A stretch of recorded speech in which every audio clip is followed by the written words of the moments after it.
am of the view that this country and this continent must do it.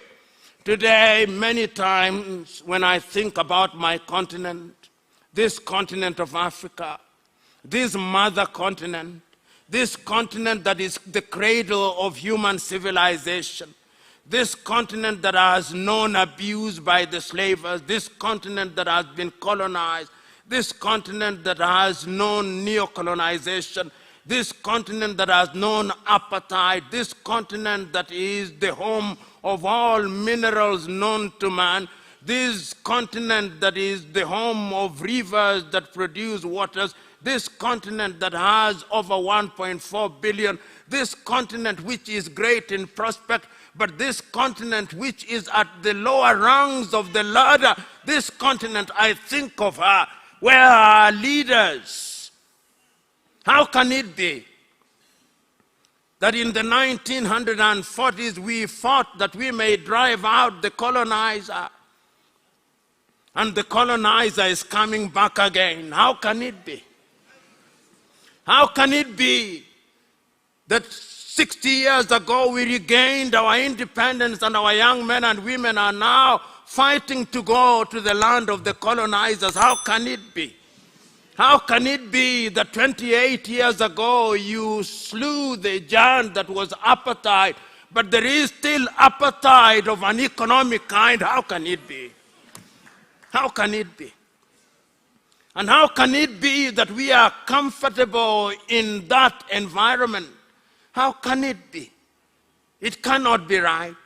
How can we claim that we are devoted citizens when those realities confront us on a daily basis? How can it be? I hear cries across the continent of Africa. I hear cries from Dakar in Senegal. They are asking, how can it be that we cannot feed ourselves? They are asking in Dakar. They are asking in the Gambia, how can it be?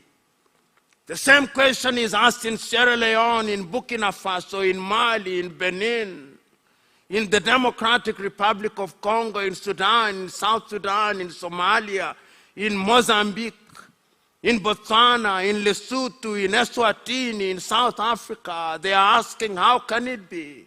How can it be that every other civilization comes to our continent and takes away that which they desire and leave us in deprivation? They are asking.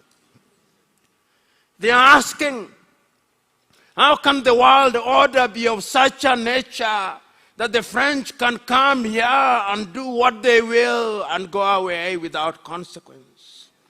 They are asking, how can the British come here and do what they will and leave without consequence? They are asking, how is it that the Americans can come here and do what they will and leave without consequence?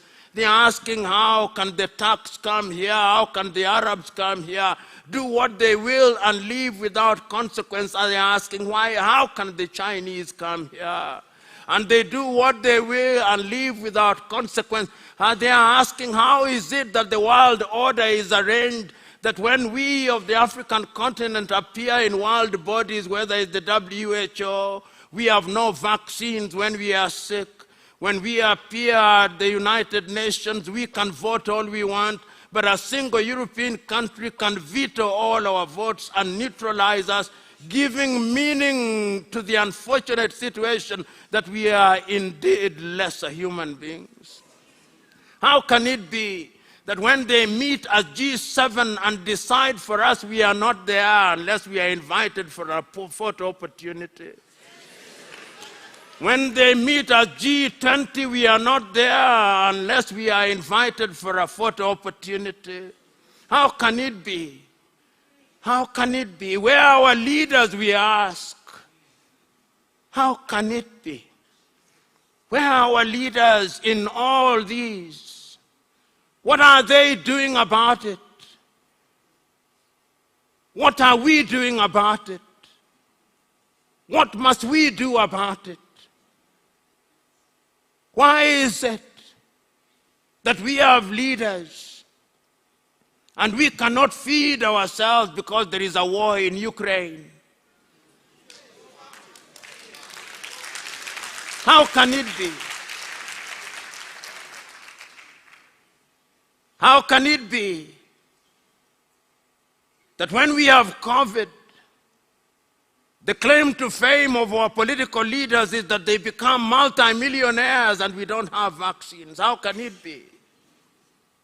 How can it be that we have hostels and all equipment is imported from other civilizations? How can it be? How can it be that we have schools in which we have no faith?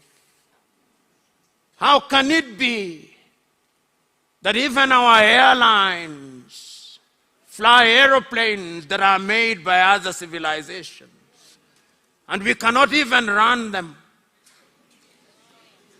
How can it be that a matter that is not rocket science, such as the provision of electricity, whether you are in Johannesburg in South Africa, or Abuja in Nigeria, or Accra in Ghana, or Nairobi in Kenya, or Bujumbura, or Ouagadougou in Burkina Faso, we cannot provide electricity for our men and women? How can it be? How can it be that we have all the 33 currencies in the world, with the rand, with the metal, with the shilling, with the naira, with the cedi, with all dollars, and those currencies mean nothing? The only currency that we accept as hard currency is the American dollar. How can it be?